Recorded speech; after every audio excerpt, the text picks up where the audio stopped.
किला द्रावड़ पाकिस्तान में बहावलपुर के करीब वाक़ है। ये किला जट भट्टी राजपूत कबीले की तारीखी अजमतों का अमीन भी है। तारीखदानों के मुताबिक जैसलमेर और मौजूदा बहावलपुर रियासत के कदीम जट भट्टी राजपूत हाकिम रावल देव राज भट्टी ने 800 ईस्वी में इसकी तमीर कराई।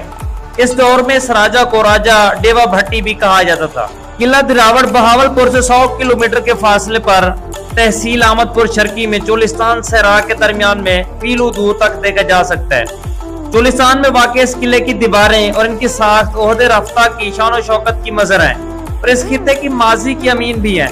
तारीखदानों के मुताबिक चूंकि रियासत जैसलमेर और मौजूदा बहावलपुर रियासत के कदीम जट भट्टी राजपूत हाकिम रावल देव राज भट्टी ने 800 ईस्वी में इसकी तमीर कराई, इसलिए उसका नाम देव रावल किला था, जो बिगड़कर डीवा रावड़ और बाद में अब इसको दिरावड़ कहा जाता है। राजा जट भट्टी की नस्ल से यके बाद दीगरे कसीर तादाद में राजे महाराजे हुए, जिनमें से एक राजे का नाम रावल देव राज जट भट्टी भी था, जो वादी हाकड़ा चोलिस्तान का अजीमो शान हुक्मरान गुजरा है। इस खित्ते की कदीम जबान वही थी जिसे आजकल सराइकी का नाम दिया गया। राजा देव ने चोलिस्तान वादी हाकड़ा में जो किला तमीर किया था, उस दौर में उसको देव ओवर या डेव ओवर कहा जाता था।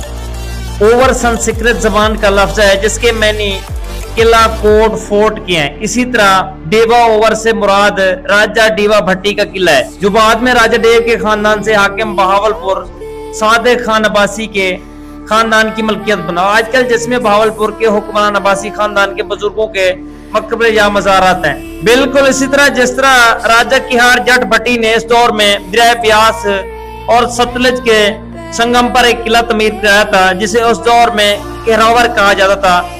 राजा किहार जट भट्टी का किला भी इसको कहा जाता, जो बाद में कहरोड़ और फिर कहरोड़ पक्का मशहूर हुआ। 1733 में नवाब सादिक मोहम्मद खान अव्वल ने इस किले को फतह किया, अगरचे 1747 में जैसलमेर के राजा रावल सिंह ने इस किले पर दोबारा कब्जा कर लिया, लेकिन 1804 में नवाब मुबारक खान ने यह दोबारा हासिल कर लिया।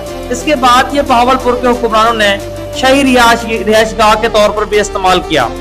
नवाबों के मुख्तलिफ दौर में इस किले की वक्तन फवक्तन मुरम्मत और तज़यीन और रैश का काम भी होता रहा, लेकिन रियासत का दारुल हुकूमत बहावलपुर बनने से ऐसे ऐसे इस पर बाद में आने वाले हुक्मरानों की तवज्जो कम होती गई। अब ये किला बहुत ज्यादा खस्ता हालत में है, जिसकी बुनियादी वजह या ये किला आज नवाबों की किला द्रावड़ के इर्द गिर्द कई आसार कदीमा के मकामात हैं जो वादी सिंध की तहजीब से भी पुराने हैं, लेकिन आज तक यहाँ पर खुदाई नहीं हो सकी। किला के साथ वाक़े तालाब के बारे में कहा जाता है कि इसकी तय पित्तल की धात से बनाई गई है, लेकिन बारिश का पानी सहरा में जज्ब ना हो सके। किला के पास ही लाल किला दिल्ली की मोती मस्जिद की तर्ज पर बनाई गई शाही मस्जिद किला की शान और खूबसूरती में इजाफा करती है। किले में खुफिया सुरंगों का एक जाल बिछाया गया था, जो जंग की सूरत में खुफिया रास्तों के तौर पर इस्तेमाल होती थी, लेकिन अब सिक्योरिटी खदशात की वजह से हुकूमत पाकिस्तान ने इन सुरंगों को बंद करवा दिया है। लोक सेवा वारिस के मुताबिक किला द्रावड़ में दफातर, कैद खाना, फांसी घाट, रिहायश गाहें और पानी का कुआं जो तालाब से जुड़ा हुआ था मौजूद थे। इस किला में नवाब साहब अपने दरबारियों के साथ खुला दरबार मुनक़िद करते थे और सजाओं के अहकामात जारी करते थे।